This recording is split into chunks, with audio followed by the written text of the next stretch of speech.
લક્ષ્ય ન્યૂઝ, એક નજર, એક લક્ષ્ય. નમસ્કાર દર્શક મિત્રો, લક્ષ્ય ન્યૂઝ ચેનલમાં હું મેઘા અગ્રવાલ આપનું હાર્દિક સ્વાગત કરું છું. આપ જોઈ રહ્યા છો લક્ષ્ય ન્યૂઝ. સમય થયો છે સમાચાર પર નજર કરવાનો.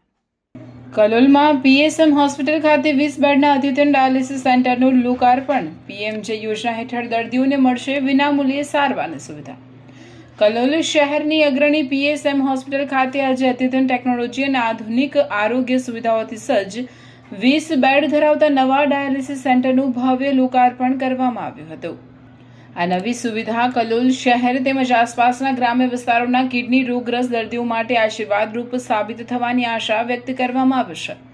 ડાયાલિસિસ સેન્ટરનું ઉદ્ઘાટન સંસ્થાના સ્થાપક અને પ્રમુખ પૂજ્ય ડોક્ટર પ્રેમ સ્વરૂપ શાસ્ત્રી સ્વામી તથા અમદાવાદના મેયર હિતેશભાઈ બારોટા હસ્તે કરવામાં આવ્યું હતું. કાર્યક્રમમાં સ્વામિનારાયણ યુનિવર્સિટીના ઉપપ્રમુખ પૂજ્ય સ્વામી ભક્ત વત્સલ સ્વામી અને પૂજ્ય ભક્તિનંદન સ્વામી વિશેષ ઉપસ્થિત રહ્યા હતા. આ પ્રસંગે મેડિકલ કોલેજના ડીન ડોક્ટર રૂપમ ગુપ્તા, વિવિધ વિભાગોના તબીબો, હોસ્પિટલના અધિકારીઓ, કર્મચારીઓ તેમજ આમંત્રિત મહાનુભાવો મોટી સંખ્યામાં હાજર રહ્યા હતા.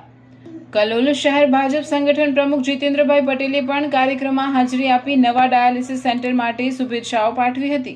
કાર્યક્રમ દરમિયાન વક્તાઓએ જણાવ્યું હતું કે વધતા કિડની રોગોના કેસોને ધ્યાનમાં રાખીને દર્દીઓને પોતાના વિસ્તારની નજીક જ ગુણવત્તાસભર અને સમયસર સારવાર મળી રહે તે હેતુસર આ અદ્યતન ડાયાલિસિસ સેન્ટર શરૂ કરવામાં આવ્યું છે.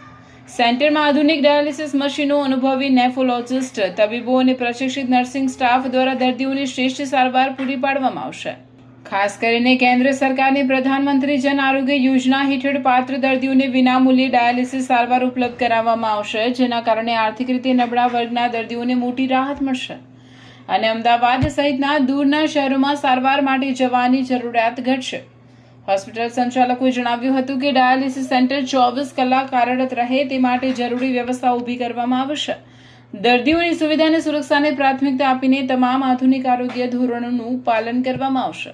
આ નવા ડાયાલિસિસ સેન્ટરના પ્રારંભ સાથે કલોલ અને આસપાસના વિસ્તારોમાં આરોગ્ય સેવાની ગુણવત્તામાં મહત્વપૂર્ણ વધારો થશે અને કિડનીના દર્દીઓને વધુ સુલભ, ઝડપી અને વિશ્વસનીય સારવાર મળી રહેશે તેવી આશા વ્યક્ત કરવામાં આવી હતી.